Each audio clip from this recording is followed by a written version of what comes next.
There were places that looked beautiful in pictures. And then there were places that completely took my breath away. For me, Lauterbrunnen was one of them. Dati hanggang Instagram ko lang siya nakikita. Isa siya sa mga places na lagi kong sinisave at pinapangarap puntahan. Honestly, parang hirap paniwalaan na one day ako mismo ang makakatapak dun. Yan, nasa harap ko mismo yung Staubach Falls. And seeing those beautiful Alps. The majestic mountains and valley. The fog. Iba. Traveling alone in that magical valley felt so surreal.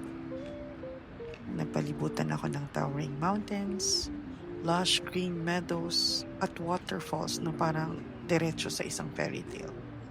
Actually, hindi ko ma-explain. Pero ang tahimik ng lugar.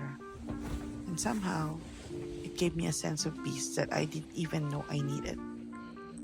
Look at this, for example. Tingnan mo yan. Pagising mo sa umaga, yun yung makikita ko.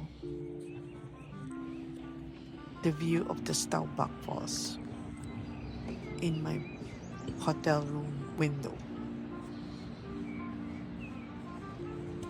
Ito talo pa ba dyan?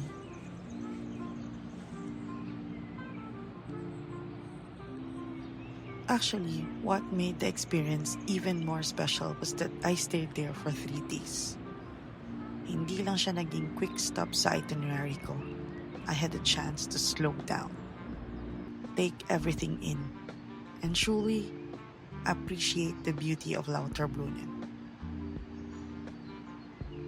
I stayed at Hotel Oberland and every morning, ayan, pagising ko, Staubach Falls agad ang bumubungad sa bintana ko. Waking up to that view every day, every single day felt unreal. Para akong nananaginip. And for a moment, I couldn't believe that I was actually there. I realized that maybe that was the beauty of solo travel. Wala akong hinahabol, wala akong kailangang isipin, kundi ang i-enjoy ang bawat sandali.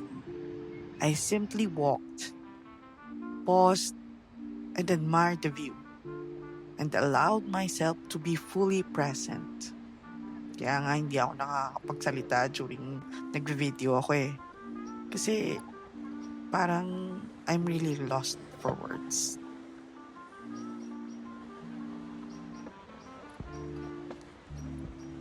Lauterbrunnen reminded me that some dreams really did come true. Minsan matagal lang sila dumating. But then finally, they happened. They become even more meaningful. Looking back, Lauterbrunnen wasn't just another destination that I visited. It became one of the biggest highlights of my life. It was a place I once admired through a screen, but eventually became a memory that could carry me forever. Ayan, paggabi, ganyan din yung itsura. Ayan yung pag-umaga. Different time, different view, different beauty. But same. It's magical. Ito talaga yung picture na nakikita mo sa Instagram. Na kala ko noon hanggang Instagram ko lang makikita. Pero as you can see, ayan, I'm walking in that specific place with the Staubach Falls in my background and the church, that famous church, alone in that beautiful place. The place all to myself. What an experience. Look at their stream. The colors of the stream is so different. So clean. Ang sarap magbunimot. Parang wala kang problema.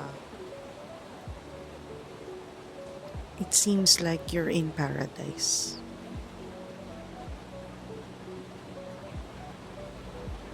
Parang andyan ka lang, tignan mo yung yung paligid mo. Enjoy mo lang talaga yung moment.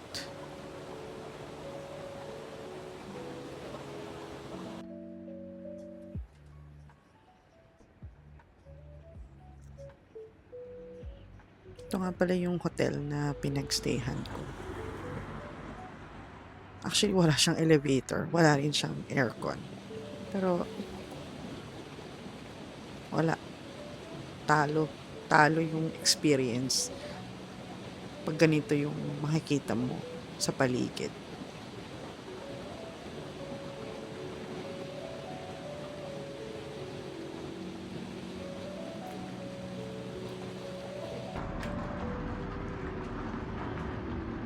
Ayan, may view ka ng mga tren na dumadaan, papuntang station. Tapos sa taas, ayan, actually maraming falls dyan sa taas eh. Kaya nga siya parang tinatawag yata nila na Valley of 72, parang ganun, waterfalls. Pero isa siya sa mga famous, yung Staubbach Falls na yan. Yan, pag medyo takip silim, ganyan yung itsura niya.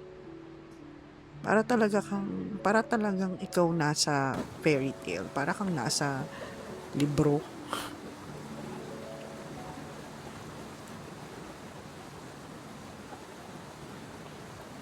Pag nandun ka, parang mapapaisip ka, ba't parang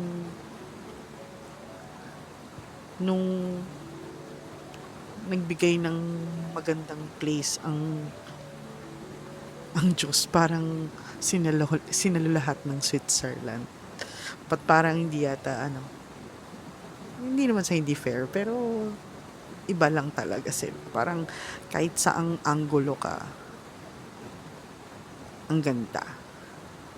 Ang linis. Tapos, ang tahimik, ang peaceful talaga. Yun yung iba.